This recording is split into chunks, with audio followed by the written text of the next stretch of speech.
நூல் பெரிய புராணம். அதில் தான் தெரிஞ்சுக்க முடியும். எந்த நூலும் சொல்லலை. வீட்டில் சாப்பாடு போடலாமா, அடியார் வந்திருக்கிறார் திருமுது பண்ணலாமா, என்ன சொல்லுவாங்க? உலகத்தார போய் கேட்டால், வேதம் படித்தவங்களை கேட்டால், வேறு வரையில் இருக்கிறவங்களை கேட்டால் என்ன சொல்லுவாங்க? அதெல்லாம் இல்லைப்பா, வீடு இழவுப்பா, தீட்டு வீடு, அதெல்லாம் பண்ணக்கூடாது, அடுப்பெல்லாம் மூட்டக்கூடாதுவாங்க.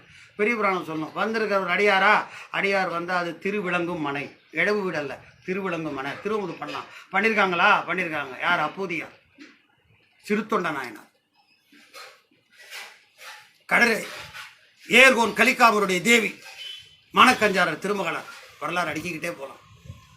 எந்த நிலையிலும் அடியார் திருமுது பண்ணலாம். நாம் ஒரு தெரிவு சொல்லலாம்.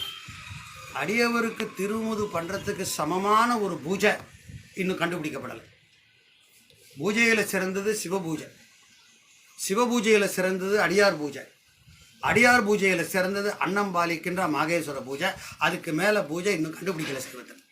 தைரியமாக சொல்லு.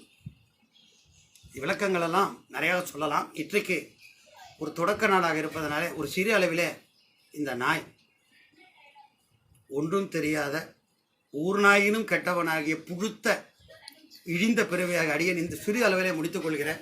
சொல்ல வந்த கருத்தை சொல்லிடுறேன். அந்த நாயன்மார்களுக்கு நம்ம ஆட்படணும். எப்படி ஆட்படுறது? அவங்கள்ட்ட போய் சொன்னா தானே அவங்களுக்கு நான் அடியேன், நீங்கள் எனக்கு எஜமானன்னு சொல்லணும். அதுக்காக ஒரு பதிகம் பாடினார். இந்த பதிகம் ஒன்று பாடுவதற்காகத்தான் கைலாயத்திலேருந்து வந்தார் சுந்தரமூர்த்தி நாயனார். கைலாயத்தில் இருக்கிறவர் அள்ளும் நீரும் மலரும் எடுத்தணைகின்ற தொண்டு. அவருடைய பேர் ஆளாள சுந்தரன். சிவலோகத்தில் கைலாயத்தில் இருக்கார். அவர் பூலோகத்துக்கு அனுப்பணும். ஏன்? இவர் தான் போய் பாடணும். யாரை பாடணும்? சிவனடியாரை பாடணும். அதுக்கு முந்தி ஒரு 50 ஆண்டுகளுக்கு முந்தி வந்தவங்க ஞானசம்பந்தரும் நாவுக்கரசரும். அவங்க சைவ பயிரை தழைக்க வச்சு காடு திருத்தி நாடு பெருக்கி அற்புதமாக தொண்டு பண்ணிட்டு போயிட்டாங்க. சிவ பூஜை எங்கேயும் வளர்ந்துருத்து, தழைத்து இருக்கு, ஓங்கி இருக்கு, பெருகி இருக்கு. அடியார் பூஜை சைவத்தில் ஈசனுக்கு என்ன பெருமையோ அதை விட ஒரு மாற்று கூட பெருமை அடியாருக்கு உண்டு. தாவரம் சங்கமம் என்று 2 உருவில் நின்று மாபரன் பூஜை கொண்டு மண்ணுயிர் கருளை வைப்பன் சிவஞான சித்தியார். 2 இடத்துல சாமி வெளிப்படுவானாம். ஒன்று லிங்கம், இன்னொன்று வேடம். லிங்கத்தை தாவரம் நாங்கள், வேடத்தை சங்கமம் நாங்கள். சங்கமம்னா அங்கு இங்கு இயங்குவதுன்னு அர்த்தம். அடியார்கள் அவங்களுக்கு பராவு சிவர்னு பேர். சிவஞான சித்தியார் சொல்லும் பராவு சிவர். அங்கே இங்கு போவாங்கன்னு ஒரு அர்த்தம்.